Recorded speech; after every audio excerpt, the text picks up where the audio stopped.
así se nos hace más amena la presentación.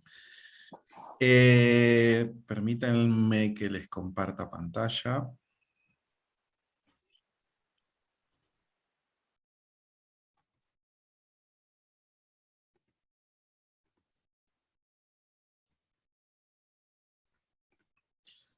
Bien, hoy vamos a hablar de dos temas troncales en este encuentro. Uno de ellos es el agua y el otro es el estado o la etapa vegetativa del cultivo.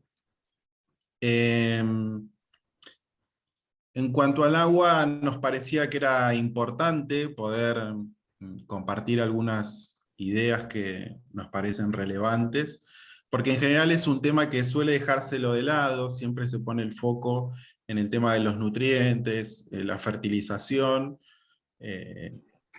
o el tema de, bueno, aparecen bichitos, plagas, qué es, qué no es, con qué lo mato, y el agua suele dejarse un poco de lado. Sin embargo, es un tema realmente importante.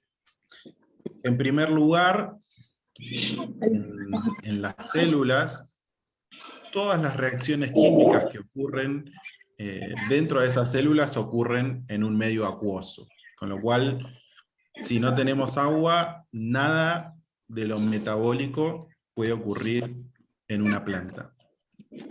En segundo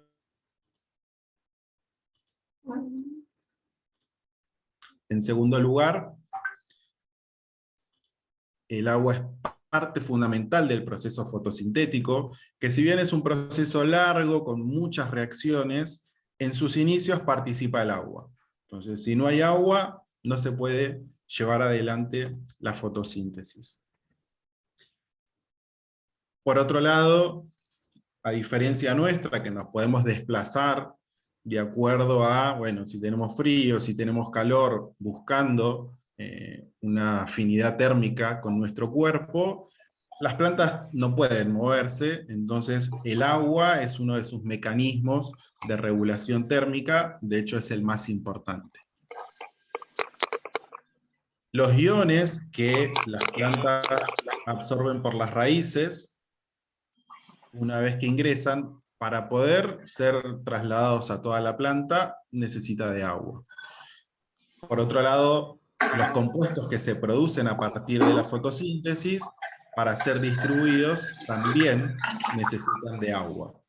Con lo cual, como vamos viendo, es imprescindible en todo el metabolismo de la planta. Y por último, bueno, cumple funciones estructurales, sobre todo en los tejidos blandos. Una planta que está deshidratada, nosotros la vemos con sus hojas caídas, mustias, porque en los tejidos blandos la estructura, que nosotros vemos como una estructura normal, está dada por el agua. ¿Qué caminos, qué ocurre con el agua que nosotros regamos al sustrato, en este caso, en este ejemplo, una maceta? Bueno, puede tener distintos destinos.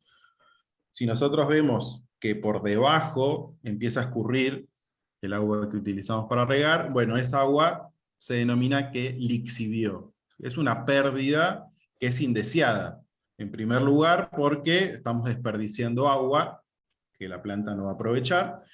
Y en segundo lugar, porque se van nutrientes que han sido lavados con esa agua de lixiviado.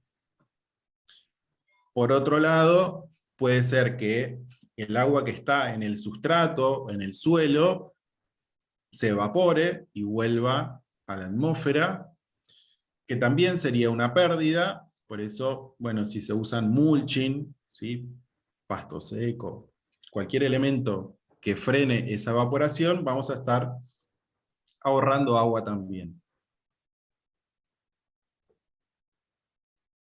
Y por último, tenemos el agua que la planta evapotranspira, que es el agua que realmente ha utilizado. Recordemos que en las hojas tenemos esas estructuras que muestran la imagen más detallada, que son los estomas. Bueno, por esos estomas el agua va a salir, y también va a entrar el dióxido de carbono para que se produzca el proceso de fotosíntesis y se libere oxígeno. Entonces, de todas las opciones, bueno, la deseada es que toda el agua que nosotros regamos sea evapotranspirada, es decir, sea utilizada por la planta. Una vez que nosotros regamos, ya deja de ser agua sola como tal, y pasamos a llamarla solución del suelo. ¿Por qué? Porque, bueno, es una solución en la que hay disueltos determinadas sales, determinados nutrientes. Y un aspecto que quería destacar es que a veces pensamos que, bueno, nosotros regamos y en las raíces hay puertas por donde entra toda el agua con todos los nutrientes. Y esto no es así. Un poco esta imagen de la derecha, ejemplificando una célula, nosotros en las células vamos a tener, llamémosle carriles, ¿sí? O canales, sumamente específicos. Va a haber canales por los cuales va a ingresar solamente agua, esos canales se llaman acuaporinas, entonces el agua va a entrar sola, no va a entrar junto a ningún nutriente. Y por otro lado, hay canales que son específicos para cada uno de esos nutrientes que consideramos esenciales. ¿Sí? La semana que viene con Gerardo van a hablar más de nutrición. Hoy quedémonos con esta idea de que, bueno, no entra todo junto por una sola puerta, sino que hay canales específicos, tanto para el agua como para los nutrientes.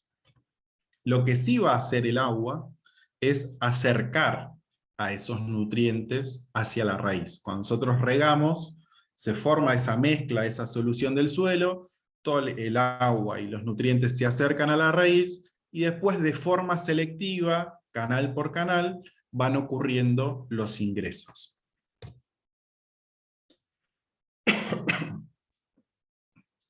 ¿Cómo se mueve el agua? Bueno, imaginemos que las células fueran como esos ladrillos de una pared y se tienen que ir moviendo celda a celda, o ladrillo a ladrillo, ladrillo a ladrillo, hasta que el agua llega a lo que nosotros denominamos tejidos de conducción, donde ahí, bueno, ya la velocidad por la que se puede mover y y las distancias son mayores. Es como si va por el ladrillo, llega a un ascensor y ahí viaja con mucha más rapidez.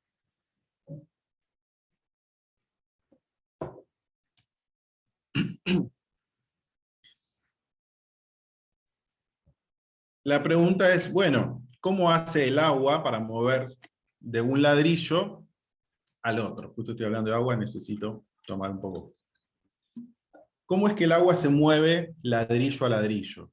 ¿Sí? No hay una canilla, no hay alguien que esté abriendo e indicando que el agua tiene que pasar de un lugar al otro. Esto ocurre por cuestiones físico-químicas, y se dice que, bueno, el agua se mueve por diferencias de potencial químico. Es decir, lo que muestra ese triángulo, que se va de mayor a menor, nos dice que de la celda o del ladrillo izquierdo que tiene mayor potencial, va a pasar al siguiente que tiene menos, y así sucesivamente las diferencias de potencial van a ir haciendo que el agua se mueva en esa dirección. ¿Sí? Ahora, nuestro sistema no está formado solo por la planta. El recorrido que tiene que hacer el agua es, bueno, ir desde el suelo, que tendría que tener un potencial mayor, ¿sí? Si miran el triángulo azul, en esa dirección tienen que ir las diferencias de potencial. Necesitamos que en el suelo tenga mayor potencial para que después pueda pasar a la planta con un potencial menor. Y por último, la atmósfera, el aire, tiene que tener un potencial menor para que el agua pase de la planta a la atmósfera. Necesitamos que exista todo ese gradiente de potencial químico.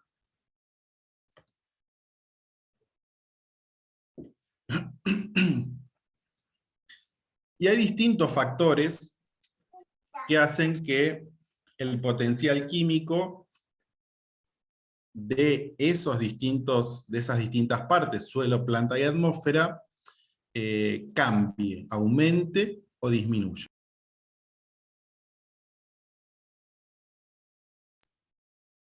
Uno de esos factores es la temperatura. Si la temperatura, por ejemplo, del aire, de la atmósfera, aumenta, el potencial químico del aire va a disminuir, y va a disminuir mucho. Entonces, si miramos el triángulo de la derecha, fíjense que en una situación de alta temperatura, la punta del triángulo está mucho más finita, es decir, se reduce el potencial. Cuando la temperatura es baja, caso de la derecha, fíjense que bueno, ya no es tan pequeño el potencial. ¿Qué significa eso? Que cuando la temperatura es alta, la pérdida de agua desde la planta a la atmósfera se va a ver favorecida. Si la temperatura del aire es baja, ese salto no va a ser tan pronunciado, entonces la demanda o el pasaje del agua desde la planta al aire va a ser mucho menor. Pensemos, por ejemplo, como para ejemplificar esto, cuando nosotros ponemos a secar ropa, ¿no? Lavamos ropa, ponemos a secar, la ropa se seca en más o menos tiempo. Pero no se seca porque llegó a los 100 grados y el agua cambió de estado y se pasó del estado líquido al estado gaseoso. Porque nadie pone a hervir la ropa para que se seque. Ese pasaje, en lugar de la planta, de la remera al aire, ocurre por estas diferencias de potencial. Solo hay que pensar cuánto tarda en secarse la ropa en verano, que en poco tiempo, por las altas temperaturas, se seca más rápido. ¿Por qué? Porque la diferencia de potencial entre la prenda y el aire es mucho más pronunciada que en el invierno, por ejemplo, con temperaturas más bajas. La humedad que hay en el aire también es algo que modifica el potencial químico del aire. Si la humedad es muy baja, el potencial disminuye. Si la humedad aumenta, como en la figura de la derecha, se hace más ancho, no hay tanta diferencia de potencial, por lo tanto, las plantas no evapotranspiran tanto. Volvemos al ejemplo de la remera. Bueno, cuando la humedad del aire es baja, la ropa se seca más rápido. Cuando la humedad del aire es muy alta, esos días húmedos que los pisos están patinosos, tarda mucho más en secarse. ¿Por qué? Porque no hay salto de potencial entre la prenda y el aire. ¿Y qué pasa a nivel del suelo? Porque ya vimos algunos factores del aire que cambian o modifican el potencial. Hay factores que también afectan el potencial químico de esa solución del suelo. Y uno de ellos es la cantidad de sales.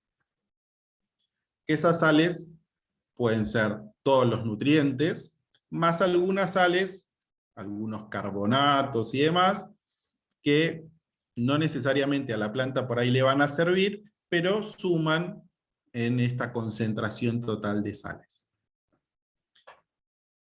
Fíjense la forma de los esquemas. En el caso de la izquierda, cuando la concentración de sales es baja, es decir, tenemos una solución con mucha agua y pocas sales disueltas.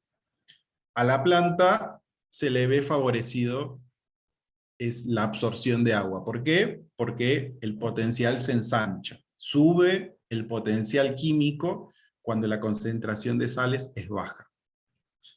Fíjense lo que pasa en el caso de la derecha, con una alta concentración de sales. El potencial químico disminuye. ¿Y eso qué significa? Que a la planta, que está ahí en el medio, se le va a dificultar la absorción de agua. Acuérdense que el agua se movía de mayores potenciales a menores.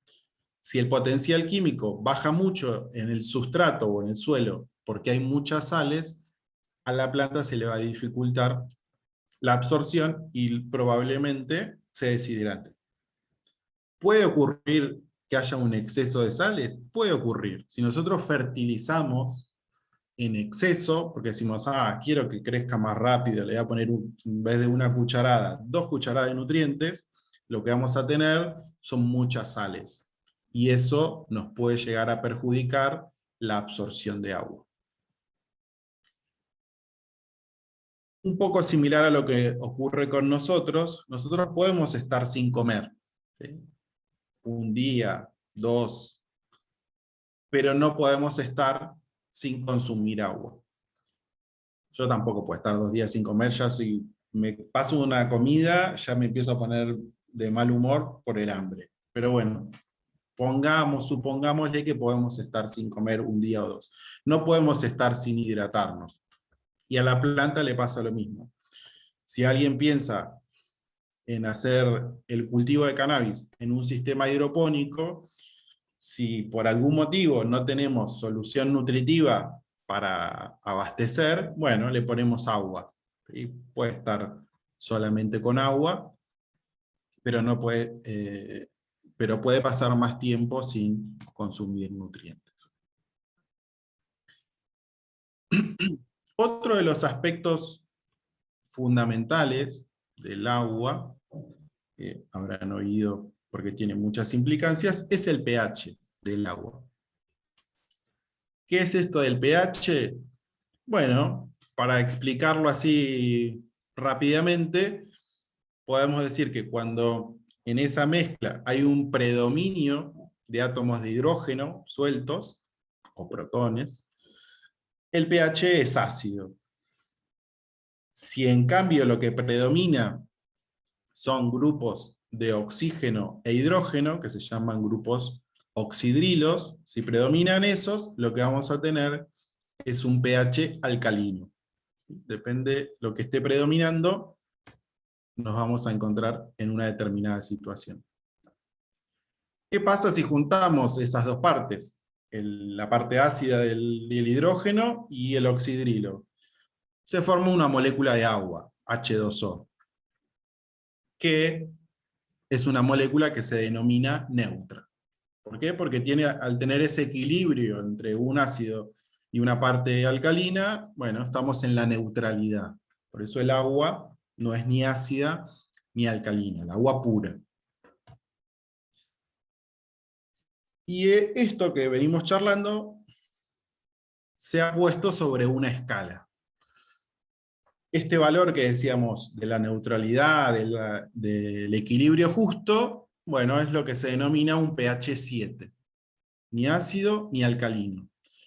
Si predominan la acidez, bueno, va a ser de 6, 5, 4, 3, dependiendo la cantidad de hidrógeno que predomine. Del otro lado, del lado alcalino, nos vamos para el 8, 9, y en esos casos va a predominar, en esa mezcla de agua, grupos oxidrilos. ¿Y por qué es importante el tema del pH del agua? En esta lista, en este esquema, tenemos en forma esquemática los principales nutrientes que la planta necesita para crecer. Dependiendo los valores de pH, las plantas van a poder o no absorber esos nutrientes. Por más que estén presentes y que tengamos nitrógeno, fósforo, potasio y demás, si el rango de pH en el que se encuentra esa mezcla es muy elevado o muy bajo, por más que esos nutrientes estén, no van a poder ser absorbidos por la planta. Entonces, si ustedes se fijan, los nutrientes están puestos como barras, que hay partes donde la barra está gruesa y partes donde la barra está finita. Y arriba, en el esquema, tenemos valores de pH, 4, 4,5, 5, y vamos subiendo. Entonces, si la barra está finita, significa que en ese rango de pH, la planta no va a poder absorber el nutriente. Si la barra está gruesa, significa que en ese rango de pH, la planta va a poder absorber. Entonces, si ustedes se fijan, por ejemplo, veamos, no sé, el hierro,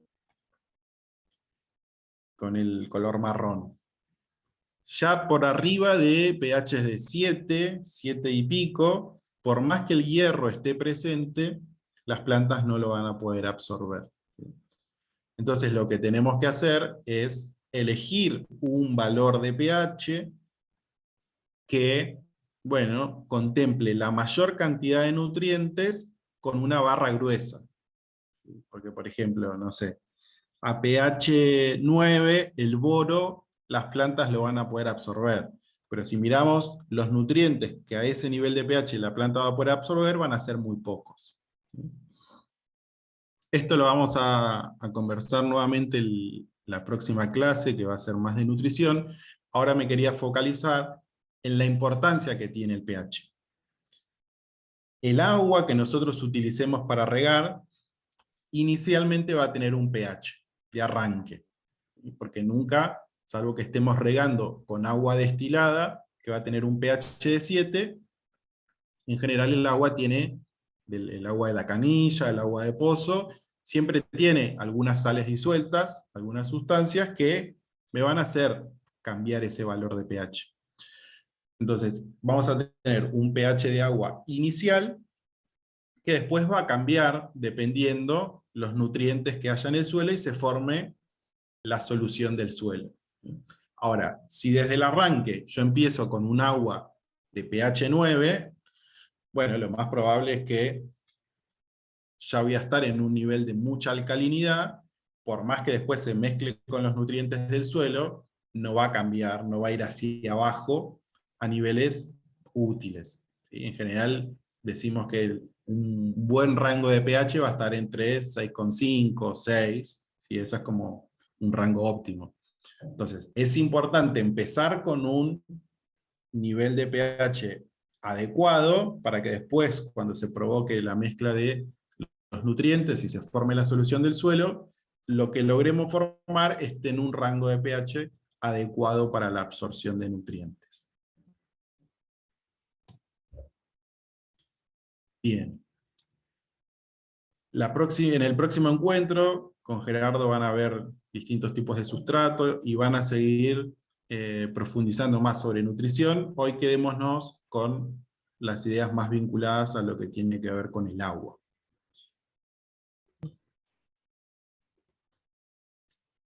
Francisco. Bueno, gracias, Sebastián. Bueno, sigue entrando gente. Yo les pido por favor que mantengan los micrófonos apagados. El ancho de banda influye mucho en la calidad de la transmisión. Para ustedes hay muchos que comentaron que no escuchaban, por ahí apagando sus cámaras se puede mejorar la calidad y escuchar mejor. Bueno, mientras Francisco... Buenas, ¿cómo están? Comienza a pasar su presentación. Les voy comentando, como dijo Sebastián, hay preguntas ya en el chat, las vamos a hacer al final, pero bueno, la clase próxima va a estar el ingeniero Gerardo Rambó, que es especialista en sustratos, así que vamos a hablar todo lo referente a nutrición, uso de sustratos, medición de pH, conductividad eléctrica, así que bueno, en la próxima clase vamos a continuar. ¿Ya podés comenzar, Francisco? Bueno, ahí se ve. Perfecto. Bueno, buenas tardes a todos y a todas. Vamos a darle continuidad a esta tercera clase del curso. ¿Está la cámara? Sí, la cámara está activada. Bueno, hablemos un poco ya de la iniciación del cultivo. Y vamos a hablar de iniciación un poco continuando con lo que vimos la clase pasada, en el tema de semillas, y también vamos a continuar con el tema de clonación o esquejado en la parte de reproducción asexual. Comencemos viendo los factores que van a determinar la germinación de la semilla, ¿no? En la iniciación, la germinación sería como la etapa inicial, en donde estas semillas van a requerir una humedad aproximada del 80%, temperaturas de 20 y 24 grados, y también van a necesitar oxígeno para germinar, ¿no? Y por eso la humedad adecuada para una correcta germinación es del 80% y no del 100%. Si nosotros nos acercamos a humedades cercanas al 100%, la concentración de oxígeno va a ser cada vez menor, y eso va a generar una anoxia que, bueno, va a terminar matando a nuestras semillas y también favoreciendo la aparición de enfermedades. Y otro de los factores que determinan la germinación es el poder germinativo de nuestras semillas, las semillas que vayamos a elegir. Esto es muy importante, por lo cual también esto se suma a la importancia de conocer el origen de nuestras semillas, ¿no? En donde este poder germinativo es la capacidad que tienen estas semillas de germinar. Y esto va a depender mucho de cómo se almacenó la semilla, ¿no? El almacenamiento de la semilla lo que va a hacer resguardar este poder germinativo. Y las condiciones para poder guardar bien una semilla son temperaturas de 5 grados, y de entre 2 y 5 grados, perdón, o sea que es un refrigerador, y humedades inferiores al 5%. Mientras nosotros nos alejemos de estas dos condiciones, ya el poder germinativo se va a ir perdiendo progresivamente. ¿Y qué es lo que tenemos que proteger cuando queremos proteger el poder germinativo? Bueno, queremos proteger los órganos que están preformados dentro de esta semilla, que como vemos allí son la radícula, ¿no? Que va a ser lo primero que va a emerger de nuestras semillas, la yema apical, que va a ser el punto de crecimiento. También esta semilla resguarda hojas que ya están preformadas, y los cotiledones, que van a ser, en el caso de la semilla de cannabis, van a ser los órganos de almacenamiento de recursos para que esta semilla brote y pueda tener la energía suficiente, ¿no?, para germinar con fuerza y darle crecimiento a la planta. Estos cotiledones le van a aportar nutrientes, o sea, básicamente glucosa, a todo el aparato metabólico que se va a empezar a activar con la germinación, ¿no? Esta germinación la podemos dividir en 3 fases, en donde la primera comienza con la imbibición de la semilla, que es, se produce la absorción de agua, ¿no?, rápidamente. Esta absorción de agua por parte de la semilla despierta los procesos metabólicos, o sea, las enzimas, básicamente, se hidratan y comienzan en estos cotiledones a romper almidón, básicamente, y otros compuestos, y esta semilla comienza a elongar la radícula y se produce la eclosión de la semilla, ¿no? Esto sería cuando nosotros vemos una semilla brotada, sucedió todo esto. Así que ahí, cuando esto sucede y nosotros vemos la radícula emerger, vamos a dar por iniciada la germinación. Hay distintos métodos para realizar la germinación en semillas, símiles a la germinación de cualquier semilla. Uno de los más conocidos y más eficientes es el método del plato, o del ovni, donde se colocan un plato, papel absorbente, las semillas, papel absorbente por encima y otro plato por arriba, ¿no? Teniendo el cuidado de que los platos no queden superpuestos del todo y tengamos un orificio en donde pueda circular el aire, ¿no? Porque como habíamos dicho, las semillas van a necesitar oxígeno para germinar. Y teniendo el cuidado de aplicar el agua para que estas semillas se hidraten con un pulverizador, ¿no? Porque como dijimos, necesitamos el 80% de humedad y no queremos que el plato quede inundado de agua, ¿no? No queremos tener una capa de agua, una lámina de agua, sino que el papel absorbente absorba agua y ese papel tenga la capacidad de pasarle el agua a las semillas y que ellas se hidraten, ¿no? Si no tenemos un pulverizador, lo podemos hacer con prolijidad con una pava común de la cocina, ¿no? Otra de las cosas que también podemos hacer para acelerar la imbibición es sumergir las semillas en agua, pero no con un máximo de 24 horas. Porque como habíamos visto, más o menos, la primera etapa de la germinación es que estas semillas se hidraten, entonces, bueno, no habría problema de que nosotros las sumerjamos completamente en el agua en un comienzo, pero no más de 24 horas. Y también lo que podemos hacer es comenzar la germinación directo a tierra, ¿no? Haciendo un orificio en la maceta de iniciación y colocando la semilla, ¿no?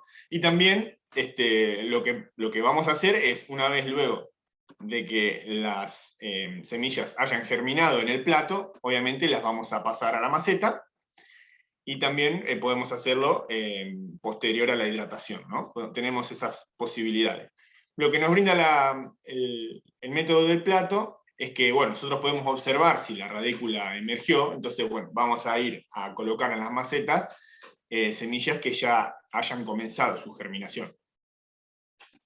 Y una vez que vamos a colocar las semillas en el sustrato, en la maceta, tenemos que tener la precaución de tener en cuenta la profundidad que vamos a colocar esta semilla.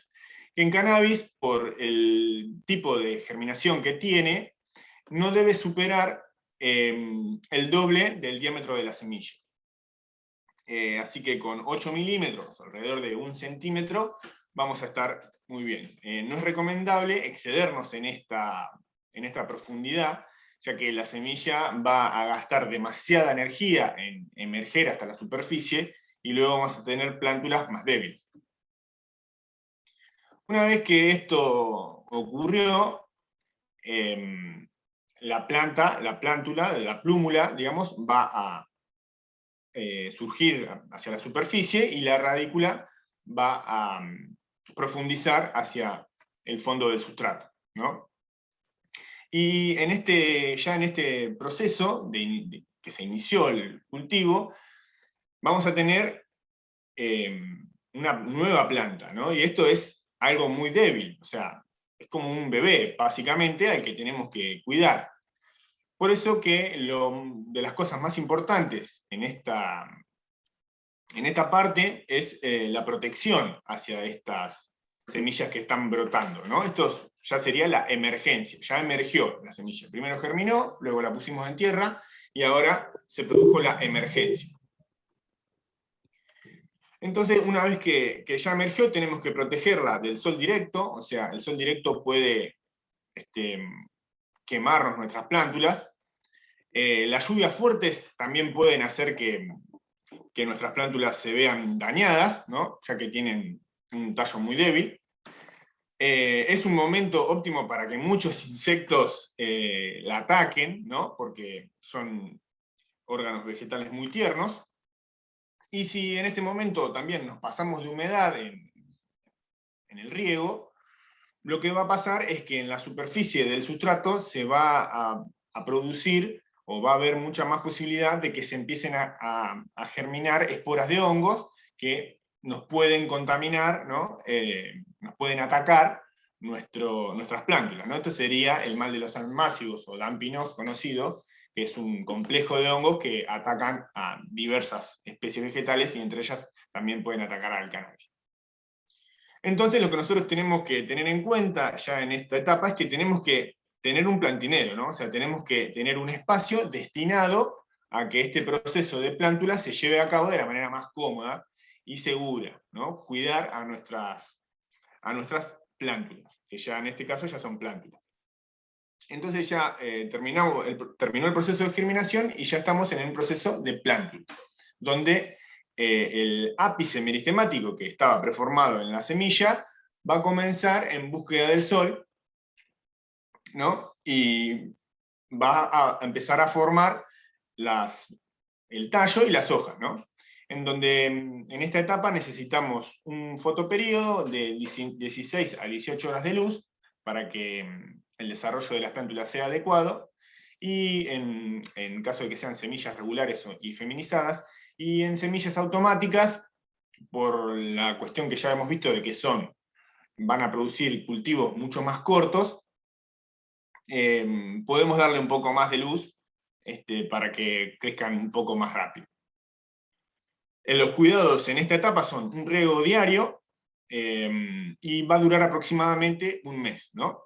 En el riego diario también sigamos teniendo presente de que, bueno, por ahí si un día de lluvia, o en realidad tendríamos que tenerlos cubiertos a los plantines, pero tenemos que tener cuidado de no excedernos en la humedad, porque, bueno, sigue estando la posibilidad esta de la aparición de patógenos. Y bueno, como crece hacia la superficie, las plántulas también van a crecer bajo la superficie del sustrato, ¿no? En donde se va a producir el crecimiento de las raíces. Y esto es una cosa muy importante en nuestro cultivo, el cual no se ve, pero es fundamental, bueno, ya Seba estuvo comentando por qué, y en clases anteriores también lo comentamos. Y recordemos un poco cómo era la morfología de las raíces. Bueno, luego de que se produjo la germinación, esa radícula va a generar una raíz principal pivotante, ¿no? Que se va a comenzar a crecer, y a partir de esta raíz principal se van a generar ramificaciones, a las cuales se les van a llamar raíces secundarias, y de estas ramificaciones de raíces secundarias aparecen los capilares, ¿no? Y los capilares son lo que realmente termina de absorber el agua y los nutrientes, como había comentado Seba hoy. Digamos, los capilares son el órgano de absorción de las raíces, ¿no? Y aquí aparece, debido a esto, la importancia del sustrato que utilicemos y las macetas que vamos a utilizar en la iniciación de nuestro cultivo. Como habíamos dicho, que el estado de plántula es un estado de susceptibilidad para la planta, nosotros tenemos que preferentemente comenzar nuestro cultivo con macetas, ¿no? Y el sustrato tiene que tener una porosidad adecuada para que las raíces puedan desarrollarse bien. Entonces, hablemos un poco sobre las macetas, ¿no? De esta etapa vegetativa, y centrémonos un poco en el crecimiento radicular. Bueno, hay distintos tipos de macetas, ¿no? Las más conocidas, o las más comunes que vienen de antes, son las plásticas. Todas van a tener distintos tamaños, y en el correr de la tecnología y de los años y del cultivo, se han desarrollado diferentes tipos de macetas, ¿no? Que nos dan algunos beneficios más que estas de plástico comunes, que son totalmente útiles, pero bueno, tienen algunas contras, ¿no? Y en esta imagen del centro podemos observar cuál sería la contra que tienen estas macetas de plástico, y es que cuando las raíces llegan crecen, ¿no? Y van en busca de nutrientes y agua, y llegan y chocan contra esta capa impermeable de plástico, lo que hace es irse para uno de los costados, ¿no? Entonces lo que genera que las raíces comiencen a formar tipo como una espiral, o en forma de cilindro, empiecen a buscar seguir su crecimiento, ¿no? Y esto lo que hace es limitar la absorción de las raíces, y limitar la capacidad que van a tener estas raíces de aprovechar todo nuestro sustrato. Es por ello que aparecen y otra de las contras es que no tienen aireación, ¿no? Porque son totalmente cerradas. Entonces aparecen las macetas geotextiles, que bueno, son de tela, y tienen una circulación de aire mucho mejor, como se ve en la imagen, y tampoco va a generar, como no son impermeables, las raíces no van a buscar para los costados y se van a desarrollar mejor, aprovechando mayor el sustrato. Después tenemos macetas autopoda, ¿no? Que vienen también con orificios para que circule el aire, y ranuras para que no pase esto del enrollado de las raíces. Después tenemos macetas cuadradas, que también tienen ranuras y facilitan que esto no suceda, el enrollamiento. Y luego tenemos estas nuevas macetas, que se les llama macetas inteligentes, que bueno, tienen la capacidad de hacer como el autopodado de las raíces, y esto facilita mucho mejor el aprovechamiento del sustrato, ¿no? Supuestamente, o sea, podemos llegar a tener un mejor aprovechamiento, ¿no? un mejor crecimiento, básicamente, de las raíces y de nuestra planta. Pero bueno, esto es un poco para mostrar la variedad de macetas que hay. Nosotros podemos iniciar un cultivo tranquilamente con macetas comunes de plástico. Bueno, y en sucesivos, siguiendo con esta etapa de crecimiento, nosotros cuando comenzamos con una maceta, luego va a llegar un momento que el crecimiento va a ser lo suficientemente avanzado como para que ya las macetas comiencen a quedar pequeñas, ¿no? Porque este proceso de trasplante sucesivo favorece el desarrollo radicular, ¿no? Tiene como una característica de favorecer el desarrollo, el trasplante. Y se pueden hacer en un cultivo aproximadamente 4 o 5 trasplantes hasta que la coloquemos en lugar definitivo, o se pueden hacer más también. Ahora, estos trasplantes favorecen el desarrollo radicular, pero terminan siendo un disturbio para las plantas, de los cuales nosotros tenemos que estar, y también tenemos que estar atentos a las señales que nos da la planta para poder hacer los trasplantes en el momento adecuado, ¿no? Una de las señales puede ser la falta de crecimiento, ¿no? Vemos que la planta se queda ahí, no sigue creciendo, o amarillamiento de algunas hojas también. Y entonces con esto tenemos que tener distintos cuidados, ¿no? En los trasplantes. Bueno, como dijimos que era un disturbio para la planta, lo que tenemos que evitar es no romper raíces, y para ello lo que vamos a hacer es, el día previo a trasplantar, es no regar. ¿Por qué? Porque si nosotros regamos y queremos trasplantar, vamos a tener mucha más, va a ser mucho más pesado lo que tenemos dentro de la maceta, el agua pesa, y lo que va a pasar es que va a hacer que las raíces caigan y rompamos mucha mayor cantidad de raíces cuando queremos sacar la planta de la maceta y ponerla en otro recipiente más grande, ¿no? Entonces, tenemos que tener muy en cuenta esto. Por el día previo, no regar la planta, la maceta, y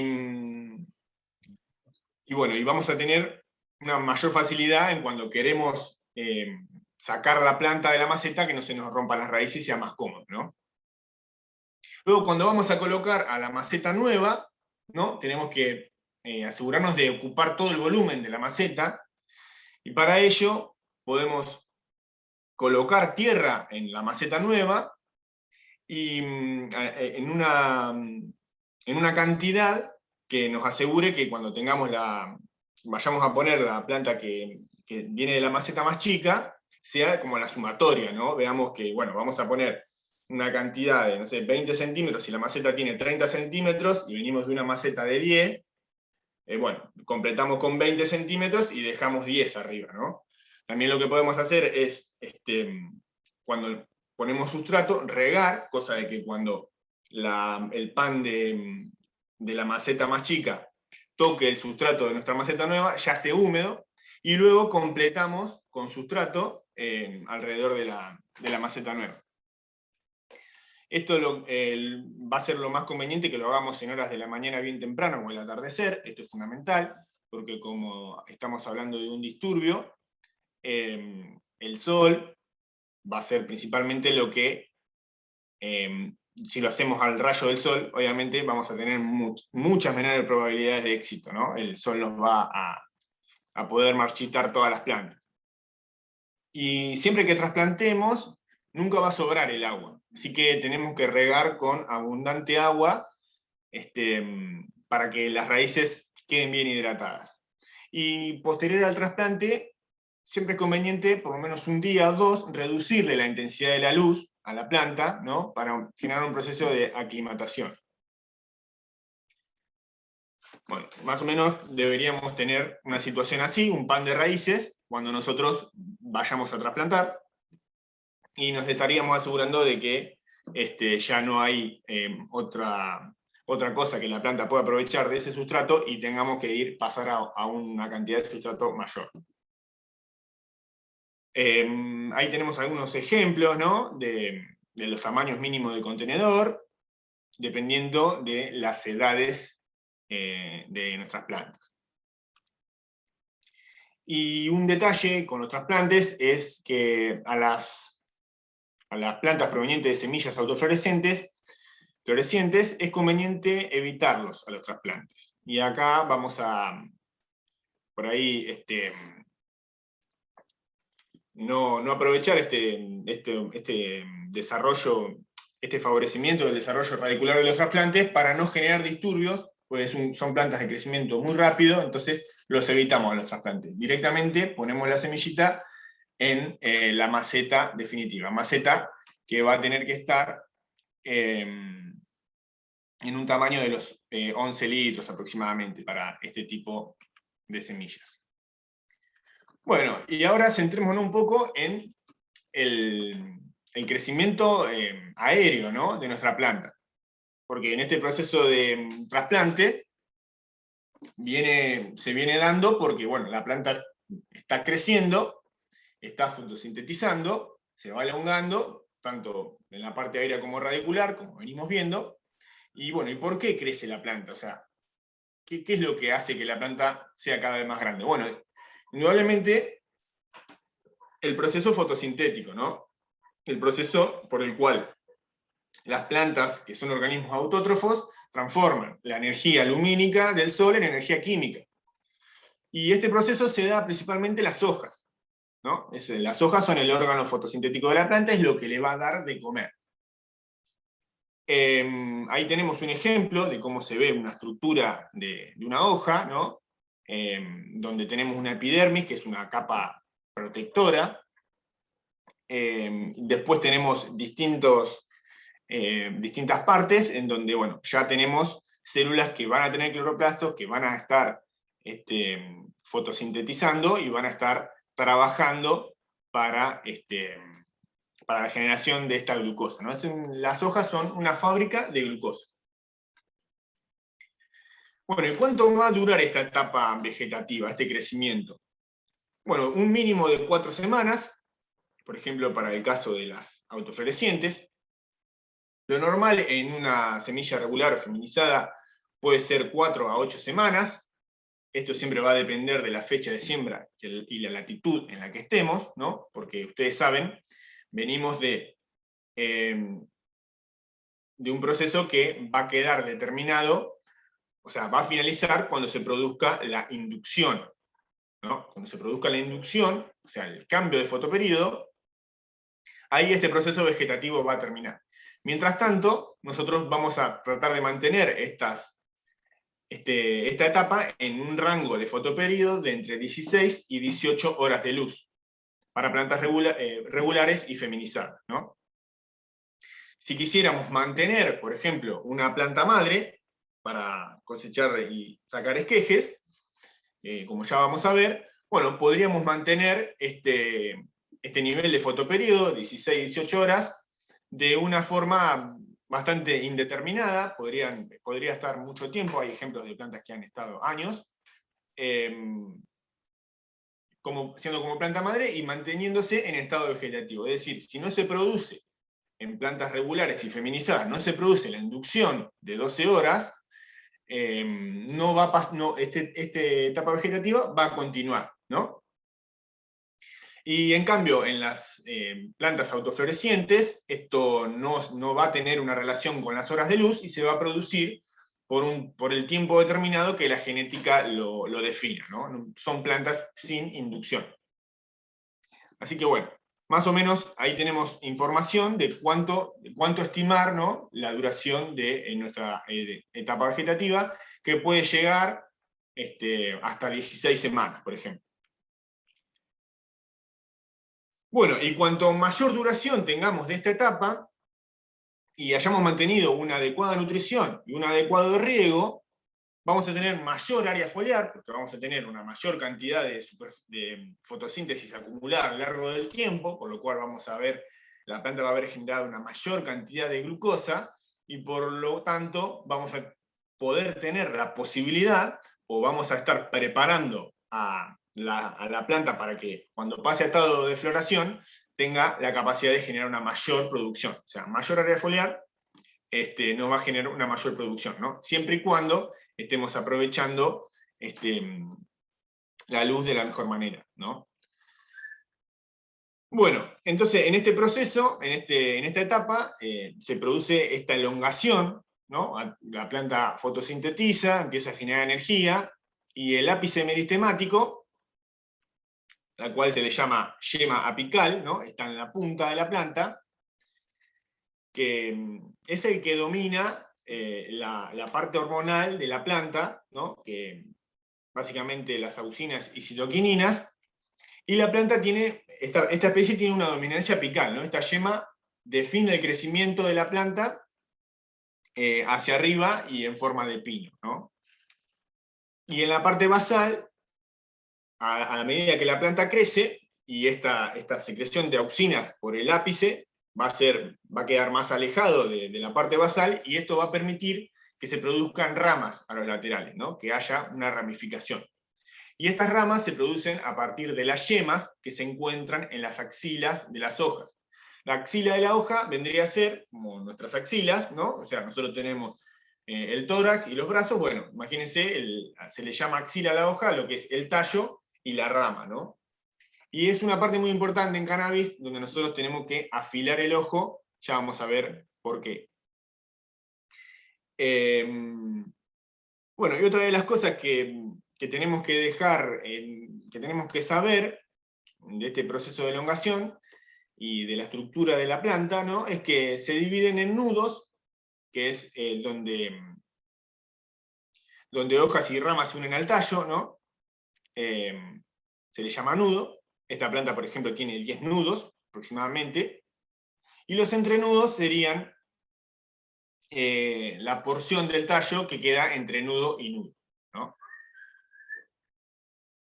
Bueno, esto es importante para poder entender el tema que vamos a ver a continuación, que es el tema podas, ¿no? ¿Qué es podar? Bueno, podar es cortar ramas, ¿no?, ya sea de un árbol de la calle, de un frutal, ¿no? Podar siempre nos estamos refiriendo a cortar ramas de una planta, ¿no? Y esto lo que produce son cambios hormonales. Se produce una redistribución de recursos y una modificación de la captación lumínica, ¿no?, en la planta. Como habíamos dicho, las hojas son las que van a estar fotosintetizando, captando la luz, y nosotros a través de las podas vamos a generar cambios en cómo la planta capta luz, cómo la planta toma la luz, ¿no? Y lo que vamos a querer fomentar es un mayor aprovechamiento de esta captación de luz. Bueno, hay diversos tipos de poda. Es una práctica en la cual podemos experimentar y perseguir distintos objetivos, ¿no? Como pueden ser que, además de que tengamos un mayor aprovechamiento de luz, que la planta no se vea, por ejemplo, o diversas otras cosas, ¿no? Pues ya lo vamos a ver. Esto es otro disturbio para la planta, por lo cual tenemos que tener cuidados al momento de que realizamos las podas.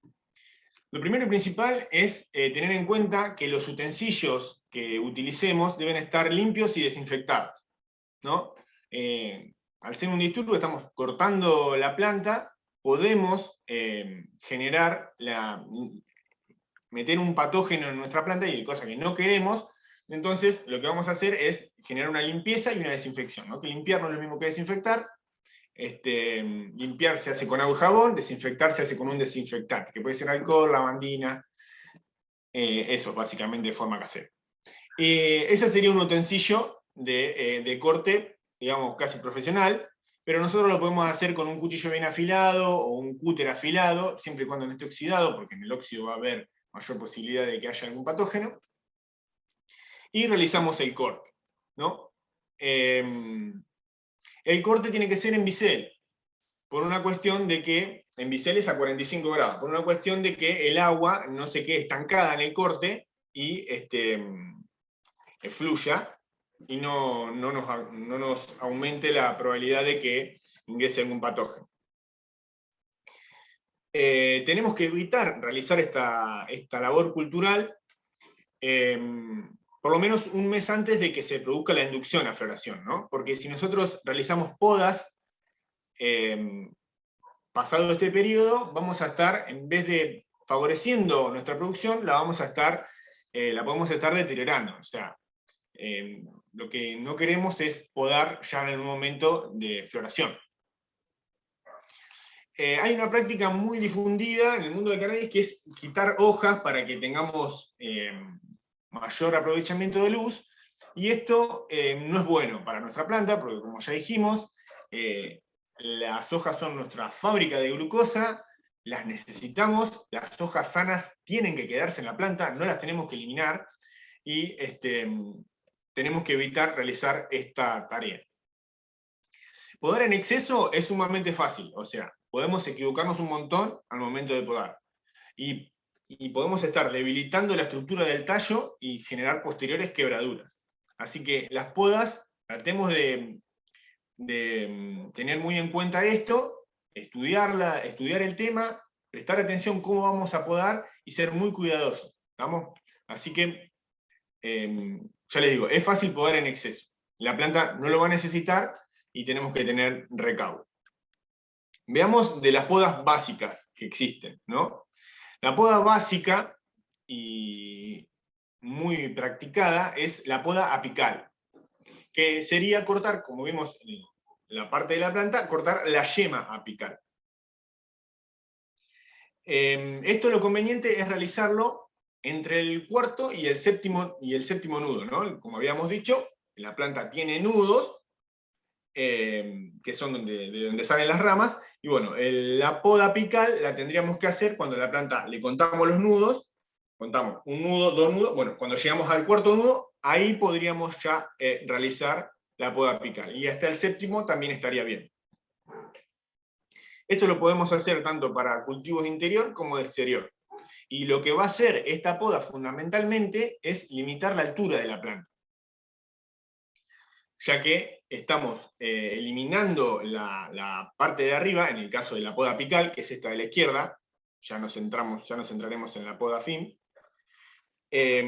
Cuando eliminamos el meristema apical, la planta va a redireccionar sus hormonas y redistribuir a las otras yemas que están en las axilas de las hojas. Así que tenemos dos tipos de poda apical. La poda apical, donde podemos cortar el 100% de la yema, o podemos dejar un trozo de yema, ¿no? Cortar el 80% de la yema apical y dejar una proporción. Y esto nos va a generar algo diferente, ¿no? No es lo mismo. Cuando nosotros cortamos el 100% de la yema apical, lo que se va a generar es principalmente una estructura de horqueta en la planta, una forma de Y, ¿no? Porque estas dos yemas de arriba van a tomar toda la fuerza. En cambio, esta poda fin, que se generó básicamente, o se dice que se generó por un error, viene de fuck I missed, o sea, la arruiné, o sea, intenté hacer la poda apical y no la eliminé toda.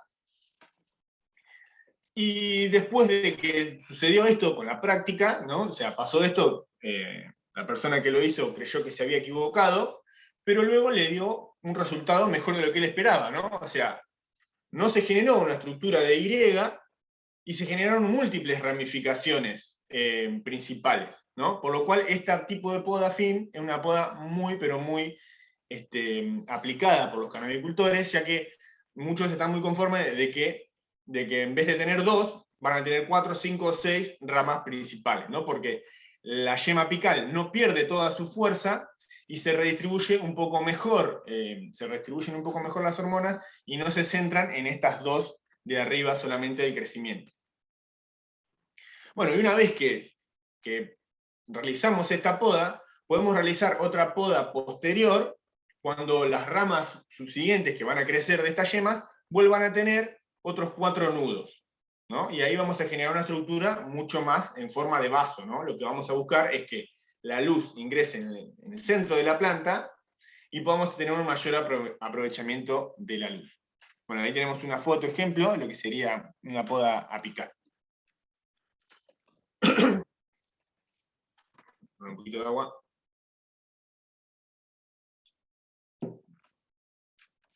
Y vamos a ver ahora, con respecto a esta labor cultural, vamos a ver un trabajo bastante nuevo de este año, del principio de este año, que se realizó en California, ¿no? Que se llama Influencia de las prácticas de poda apical en el crecimiento y desarrollo del cáñamo industrial en el sur de California. Más o menos estas son las condiciones que se dio el ensayo, ¿no? En donde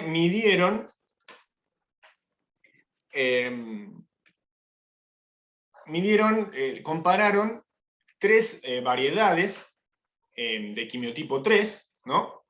¿Se acuerdan? Vimos la clase pasada lo que eran los quimiotipos, que quedaban definidos por el tipo de cannabinoides que genera nuestra planta, y en este caso son 3 variedades de quimiotipo 3 que sintetizan principalmente CBD, ¿no? Y acá yo lo que les traje son los resultados, ¿no? El ensayo lo que hicieron fue mantener constante las condiciones de nutrición de la planta, o sea, igualar para las 3 variedades, la nutrición, el riego, ¿no? Igualar las condiciones para que los resultados y lo que querían comparar, que es cómo influye la poda apical, sea lo más representativo posible, ¿no? Y lo que nos muestran en estas primeras figuras, bueno, y las variedades que utilizaron, perdón, son Grape Soda, Cherry Soda y First Frost, ¿no? Fíjense, las 3 variedades tienen diferente longitud de cultivo, ¿no? Días a maduración. Esta sería, la First Frost es la más rápida. Bueno, como California está en el hemisferio norte, fíjense, las sembraron el 11 de julio, las trasplantaron, mejor dicho, el 11 de julio, que sería como el 11 de enero del hemisferio sur. Y esta variedad que se cosechó más rápido se cosechó en septiembre, que sería como una cosecha de marzo, 27 de marzo. Luego tenemos esta que se cosechó en octubre, que sería como abril del hemisferio sur. Y esta se cosechó en noviembre, que sería como mayo de nosotros, ¿no? Del hemisferio sur.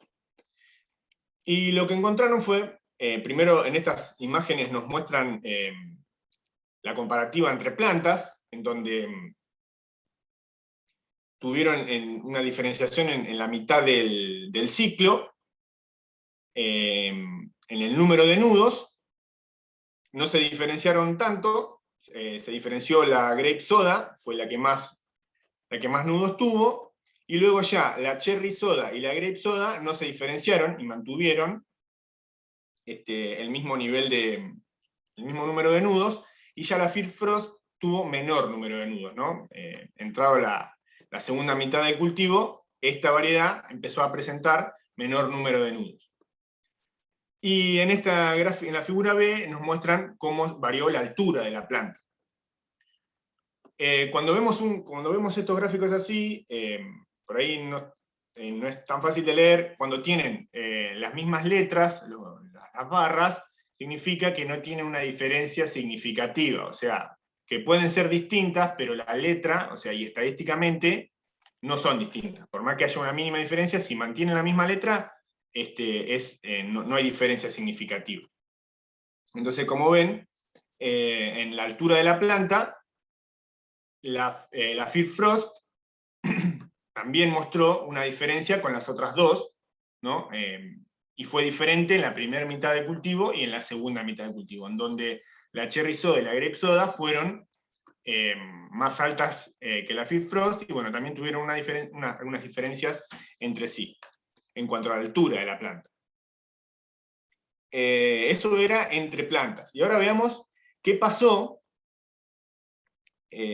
cuáles fueron los resultados que les dio a estos investigadores en cada variedad, cómo se vio modificado entre el tratamiento podado, que en este caso no sé si lo alcanzan a ver bien, serían las barras azules o las líneas azules, y el control o no podado, o sea, plantas sin poda apical, serían las barras anaranjadas.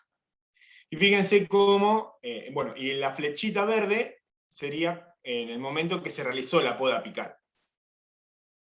Fíjense, para las tres variedades, por ejemplo, en el número de nudos y en la altura, no había diferencias, obviamente, entre los dos, porque acá todavía no se había producido la poda.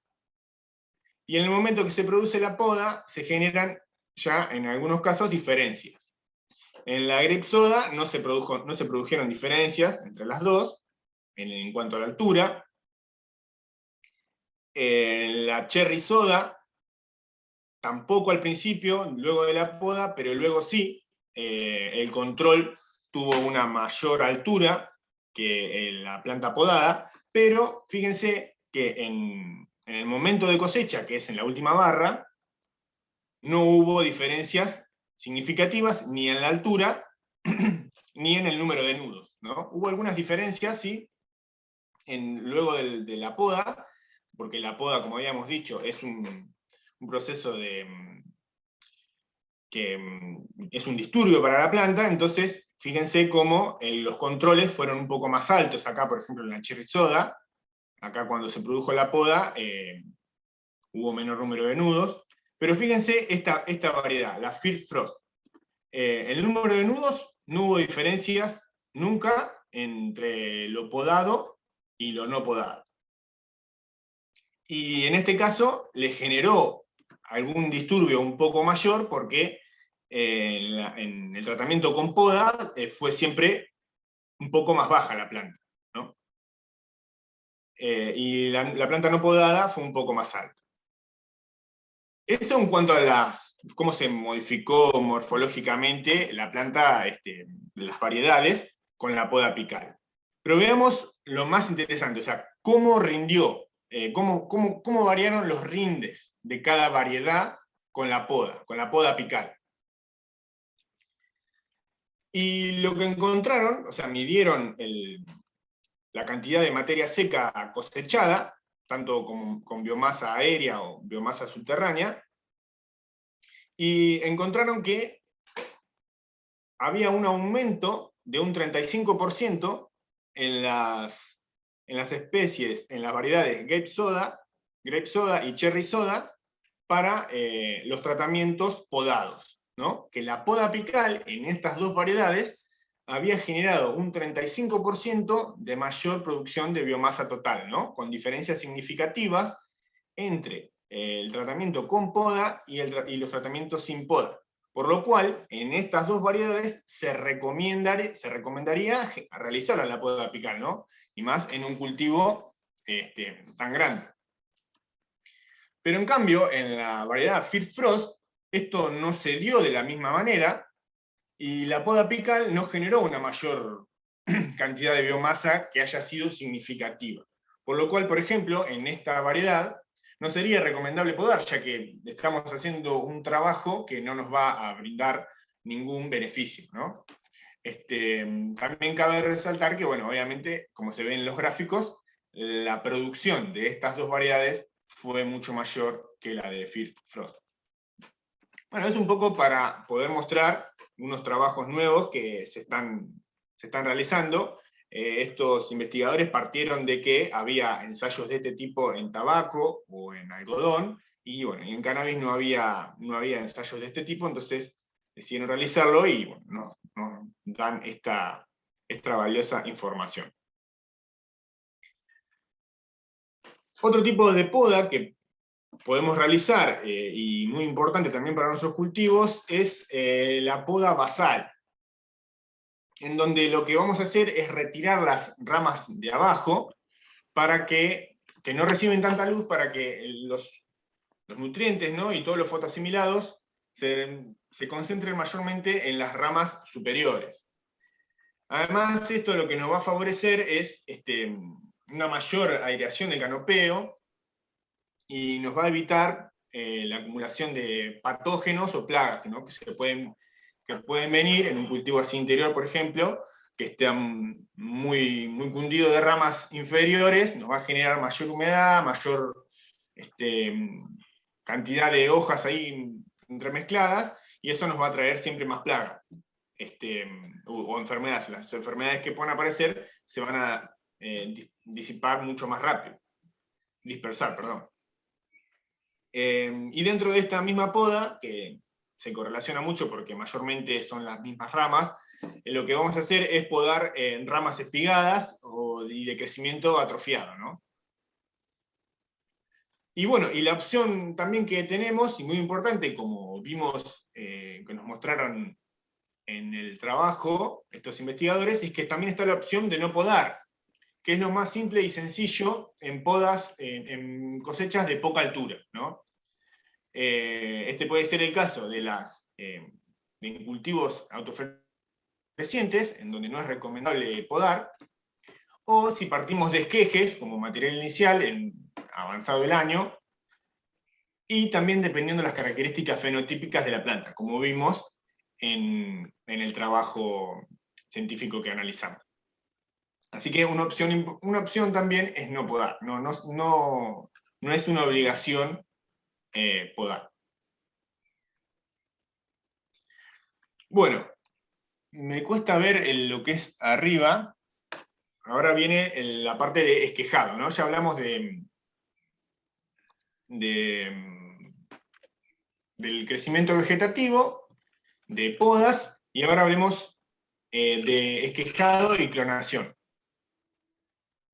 En donde esta práctica, como ya venimos viendo, es la reproducción asexual de la planta, en donde tenemos que partir de una planta madre a la cual le vamos a cortar ramas y vamos a cosechar esquejes, ¿no? Pero esto es importante en este caso, para no dilatar más este tema, que también fue una pregunta frecuente en las dos primeras clases, es cómo sabemos si la planta a la cual le queremos cosechar esquejes es una planta hembra, ¿no? En este caso, si partimos de semillas regulares. Si partiéramos de semillas feminizadas, tendríamos bastante seguridad de que esta planta va a ser hembra, y ya podemos planificar de una mejor manera sacarle esquejes. Y bueno, y las plantas que partieron de semillas autoflorecientes, se recomienda no esquejar, no sacarle esquejes. Entonces, bueno, para poder seleccionar esta planta madre tenemos que ubicarnos en la etapa de prefloración, que va a ser a partir de la 4ª semana de la etapa vegetativa. Ya se puede presentar esta prefloración, que se da incluso antes de que la planta sea inducida. Nosotros no necesitamos tener 12 horas de luz para que la planta nos pueda mostrar se pueda sexar, o sea, se da más que nada por una acumulación de horas de temperatura y de tiempo. Por lo general, esta primera prefloración se da entre el 4º y el 6º nudo desde la base, y lo que tenemos que observar en este caso es ir a esos nudos y observar la axila de la hoja, ¿no? Como vimos, es una parte importante para nosotros afilar nuestra vista y nuestra capacidad de observación, y ver qué es lo que se está produciendo ahí, ¿no? Vamos a tener siempre estas estípulas, las cuales las tenemos que saber reconocer muy bien también, porque pueden devenirnos algunas confusiones de ellas. Y luego tenemos que las plantas hembras van a presentar estos pistilos, comúnmente llamados, ¿no? Que son pelitos, que van a estar siempre en número de 2, y vamos a ver cómo de la bráctea, de esta flor femenina, vamos a ver que de ahí salen esos 2 pelitos. Y en cambio, en las plantas macho, lo que vamos a ver son famosos huevitos, ¿no? Son como pelotitas de rugby, chiquititas, que están como en racimos, no están de a una, y se van a despegar un poco más del tallo. O sea, tienen pedicelo, como habíamos visto, entonces están como un poco más despegados, ¿no? Además de ser de otra forma, como vemos claramente, están un poco más despegados, están agrupados, y tiene una forma bien de pelota de rugby. En cambio, esto es una forma más alargada y le vamos a encontrar los pelitos, ¿no? Bueno, una vez que nosotros pudimos sexar nuestra planta y definir que es una planta hembra, la vamos a poder esquejar. Y las plantas que sean macho las vamos a eliminar. Como ya hemos dicho, no son nuestro objetivo de cultivo para producción y de autoconsumo, entonces no las vamos a cultivar. Entonces, bueno, seleccionamos nuestra planta madre sexada como hembra, y realizamos la reproducción asexual de esta planta, a través de la clonación. Y esto lo podemos hacer gracias a la capacidad que tienen los tallos en cannabis de generar raíces adventicias. Estos son raíces que salen de los propios tallos, no vienen de una radícula, no vienen de una semilla, sino que salen del tallo. Esta planta madre, lo que tenemos que tener en cuenta para poder sacarle esquejes, es que tenga al menos 8 semanas de edad. Esto nos va a asegurar, como ya vimos, que podamos estar seguros del sexo y de que los esquejes vayan a poder progresar de buena manera. Esta técnica de quitar esquejes es una poda más. O sea, la planta nosotros la estamos cortando una rama, y por lo cual también lo estamos tratando como una poda. Así que vamos a tener todos los cuidados que teníamos en las podas, en cuanto a el filo de los cortes y demás, lo que vimos para poda, vamos a tener que tener todos los mismos cuidados. Y nos vamos a centrar en la parte de la planta media y basal. Bueno, estas son un poco las condiciones que tenemos que tener en cuenta para realizar la poda y la cosecha de nuestros esquejes.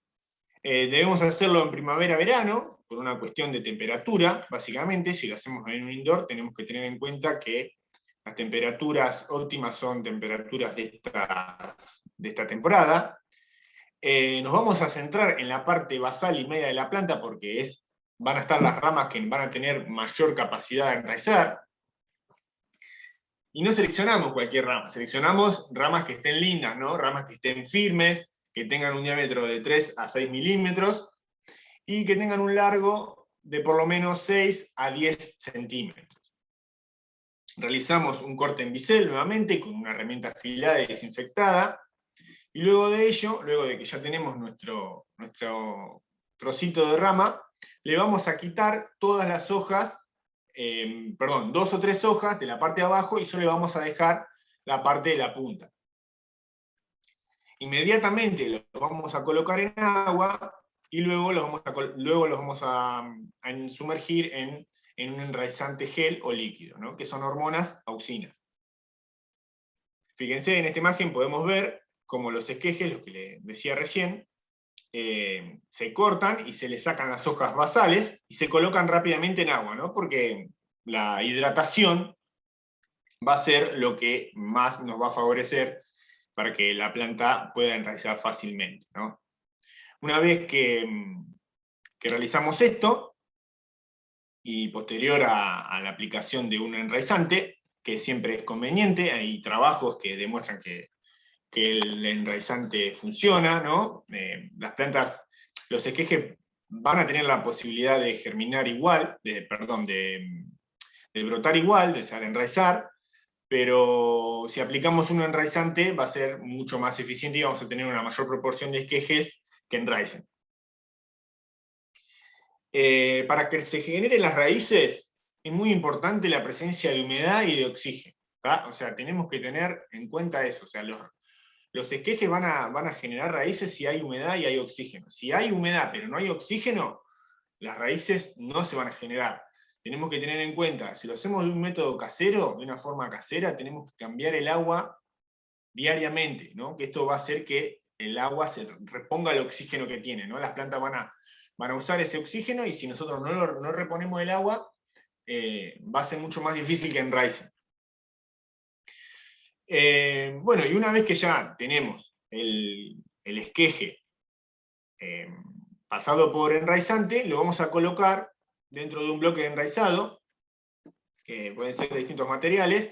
Podemos utilizar también arena, vermiculita, sustrato inerte o tierra fértil. La tierra también se puede usar, lo cual no es tan conveniente por el tema de que lo que vamos a poder traer ahí son algunos patógenos que estén en la tierra y puedan hacer que la planta, que el esqueje se pudre, ¿no?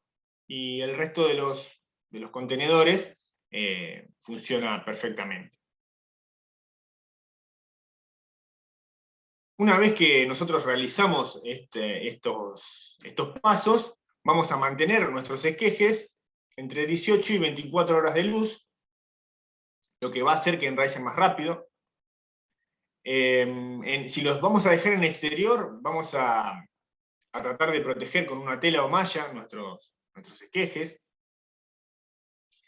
En interior vamos a darle esas horas de luz lo más que podamos, pero con un fluorescente blanco, de una luz tenue. Las condiciones atmosféricas que le vamos a dar a estos esquejes en los primeros días van a tener que ser de una atmósfera saturada en humedad, para luego en las próximas semanas, que van a ser 3 como máximo, bajar la humedad a un 85% del ambiente, ¿no? Esto también se relaciona con lo que explicaba Sebastián al principio del potencial agua, ¿no? Y demás. O sea, como queremos que la actividad de la planta, de los trozos de rama, se centren en los tallos para que se generen las raíces, le vamos a dar la humedad suficiente arriba, porque si no el esqueje lo que va a hacer tratar de evaporar por una cuestión natural de que ya el flujo de agua en la rama era así, ¿no? O sea, la rama evaporando agua. Entonces nosotros vamos a tratar de saturar la parte aérea para que la planta se concentre en poder enraizar. Las temperaturas óptimas del enraizado son de entre 18 y 27 grados, y tenemos que mantener la ventilación de estos esquejes, ¿no? Para reducir esta transpiración de los esquejes, vamos a disminuir, cortándole las puntas a las hojas con una tijera, también desinfectada. Vamos a reducir el área foliar a un 50%, como se ve en la imagen. Y una vez que nosotros comenzamos a ver las puntas amarillas, no nos asustemos, porque son señales de enraizamiento. O sea, la planta lo que menos está haciendo es concentrar su actividad en las hojas comienzan a enviar los fotoasimilados a las raíces que se están generando en los tallos. Entonces las plantas, naturalmente, las hojas de los esquejes naturalmente se comienzan a amarillar. Aquí vemos cómo tenemos una camarita de esquejado. Vemos esquejes ya enraizados, óptimos para su primer trasplante. Y este proceso se va a producir entre un periodo de 1 semana y 3 semanas. Ya deberían estar enraizados en ese periodo de tiempo. Serían 21 días. Superado ese tiempo, si el esqueje no enraizó, bueno, ya lo deberíamos descartar. Bueno, y posterior a a este proceso de esquejado, que es por ahí una tarea mucho más práctica, ¿no? que se aprende más de hacerlo. Podemos leer un montón, escuchar un montón, pero siempre que lo hagamos nosotros, vamos a aprender mucho más. Tenemos también bibliografía en el Drive, ¿no? En el Drive del curso, donde podemos aprender más sobre esta técnica.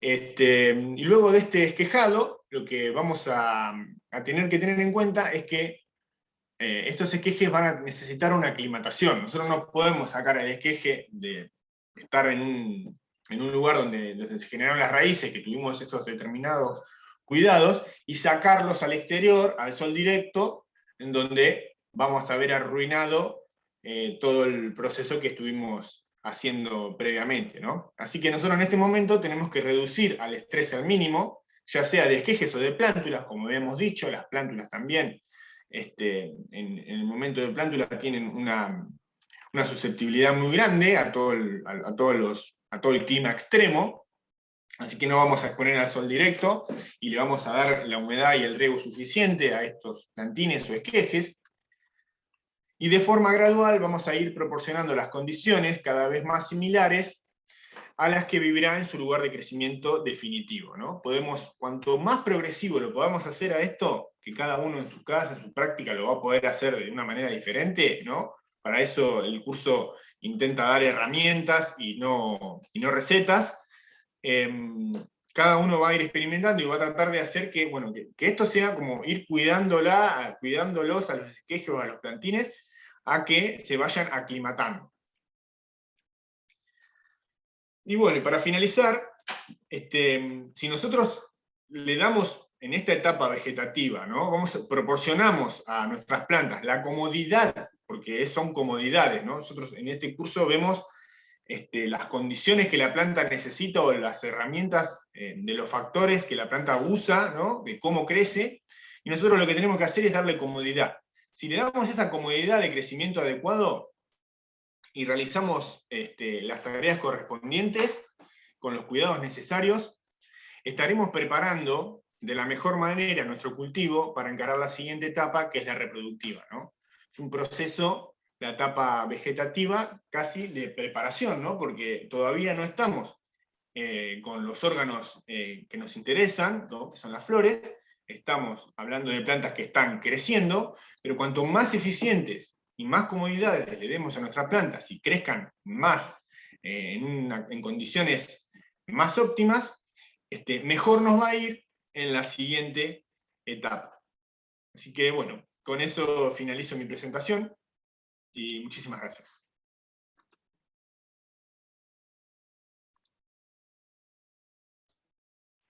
Bueno, Francisco, muchas gracias. Muy claro. Hay muchas preguntas. ¿Sí? Voy a ir haciendo algunas, por favor, si van pasando. Bueno, acá veo alguna, que ya que estamos con el tema esquejado, ¿qué opinión tienes del esquejado directamente en la planta madre? ¿Sí? Sería el tipo a codo, aéreo.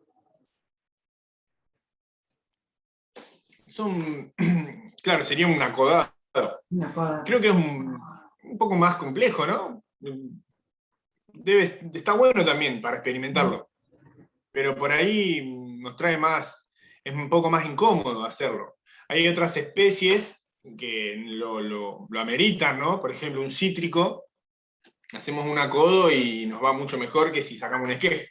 Pero en cannabis, como los esquejes funcionan bien, una práctica por ahí que está bueno también el acodo, pero el esqueje funciona, así que, y es más práctico para mí. Bueno, eso es lo que hablabas vos un poco, ¿no? De que cada uno es hacerlo con... Hay que tener cierta práctica y destreza, no quizás mata varios esquejes hasta que les agarra la mano a la humedad, a las condiciones para el enraizamiento. Así que bueno, pero es una forma de mantener genéticas también. Si tenemos plantas hembras genetizadas. Si querés experimentar con un acodo está buenísimo también, seguro. Sí. Es lo que mantiene divertido al cultivo.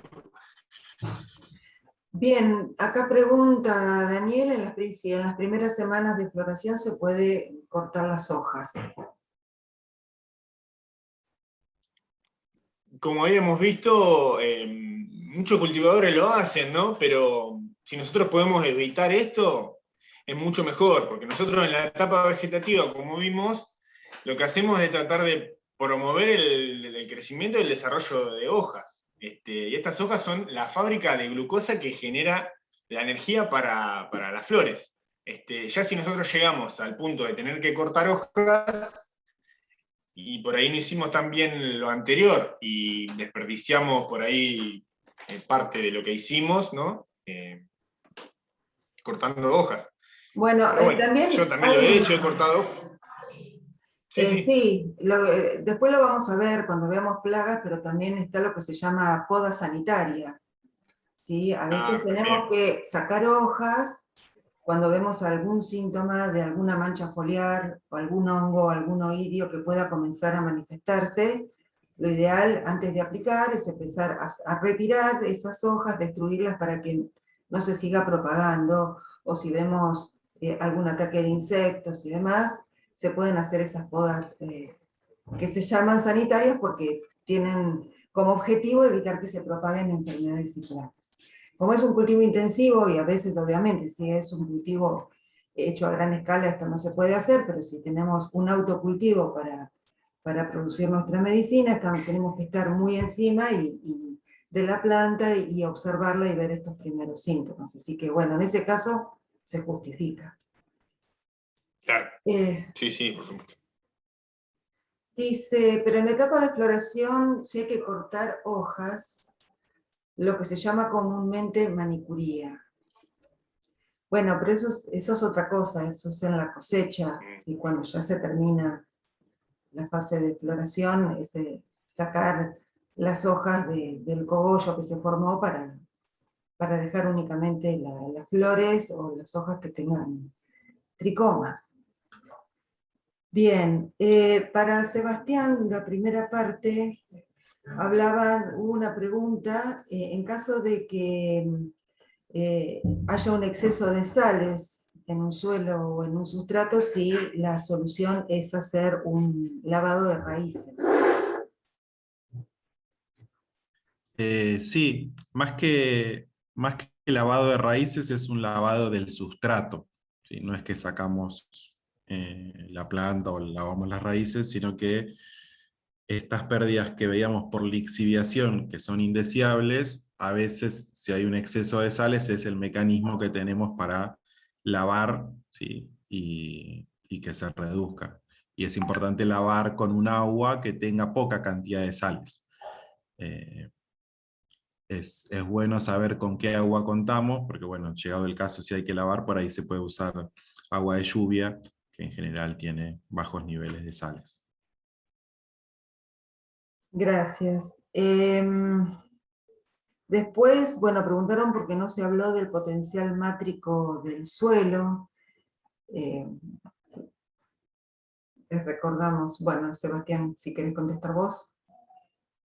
Sí, no, digamos, cuando hablamos del potencial químico, hay muchos factores, la temperatura, la gravedad, el potencial mátrico, características específicas de cargas químicas que tienen determinadas partes del suelo.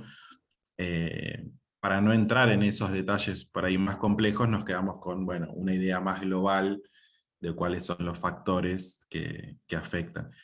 Que igualmente el potencial mátrico de todos los factores no es el que tiene el más peso, por eso yo hice más hincapié en el potencial soluto y la temperatura y demás. Bien. Después, ¿cómo funciona el autopodado en las macetas, Francisco?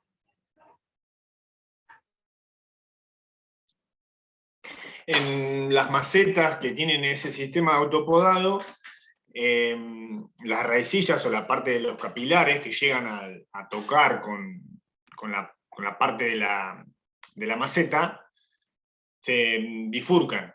Entonces, en vez de seguir creciendo, se limita el crecimiento y en vez de tirar seguir ese ápice, digamos, del capilar, se dividen en dos. Y ahí es como que se le dice poda. En realidad no hay ningún corte, pero bueno. Es un poco el aire también, en ese tipo de macetas como las geotextiles o las AirPod que tienen orificios o ranuras, es el aire el que hace en realidad el efecto de la poda para que la raíz continúe creciendo hacia abajo, ¿no? Claro, tal cual. Bien, ¿cuál sería la técnica de cultivo con objetivo de producción de fibras? Bueno, el cannabis textil, el cultivo es distinto, ya se hace en forma más extensiva, incluso hay genotipos que son monoicos, que tienen las dos flores en la misma planta, no en plantas separadas. Hay algunos que se están haciendo con doble propósito, ¿sí? Para obtención de CBD y de fibra. Acá no nos preocupa, ¿sí?, la producción de semillas, porque al contrario es un subproducto valioso que sirve para producción de alimentos. Entonces, bueno, en nuestro país se cultivó con fines textiles, incluso se sembraba con maquinaria, se cosechaba con maquinaria. Es un cultivo más extensivo del tipo de un lino o un algodón, ¿sí? Bueno, esperamos que de aquí a un tiempo y obviamente no se poda, no se hacen un montón de prácticas culturales, porque ahí lo que nos interesa es la fibra y no la producción de flores femeninas con tricomas. Así que es mucho más extensivo que este cultivo, que tiene rasgos más intensivos. Bueno, no sé si hay alguna otra pregunta que quieran hacer. Les agradecemos la presencia y bueno, haber esperado la clase con todos los problemas técnicos que tuvimos. Les comento que la clase que viene vamos a ver sustratos, y la próxima, la siguiente, es decir, el martes 16 de noviembre sería la clase presencial en la estación experimental de nuestra facultad. Como les habíamos comentado, dado la cantidad de inscriptos que hay, tienen prioridad los inscriptos a ReproCan, así que van a recibir un mail, todos aquellos que hayan puesto en su solicitud que se inscribieron, y lo que necesitamos es que nos confirmen lo antes posible si van a poder asistir o no, porque mucha gente si no va a quedar afuera. Entonces, en el transcurso de la semana, les presento mis perras, en el transcurso de la semana van a recibir ese mail, se va a hacer durante la mañana, el martes, no a la tarde, así que bueno, sabemos que mucha gente no va a poder asistir, pero en su lugar lo va a poder hacer otro, así que les vamos a agradecer que contesten el mail confirmando su asistencia. Igual la clase la vamos a grabar y la vamos a subir a YouTube, así que todos van a poder aprovechar. Bueno, pasarán la clase grabada por mail. Sí, bueno, sí, obviamente esta clase está siendo grabada y se va a subir a YouTube, así que la van a poder volver a ver en caso de que no hayan podido. Bueno, aquellos que están poniendo que se inscribieron hace poco, manden un mail, ¿sí? Y bueno, vamos a tener en cuenta todos los pedidos. Así que bueno, les damos las gracias a Sebastián y a Francisco, y bueno, seguimos en contacto y nos vemos en la próxima clase. Muchas gracias.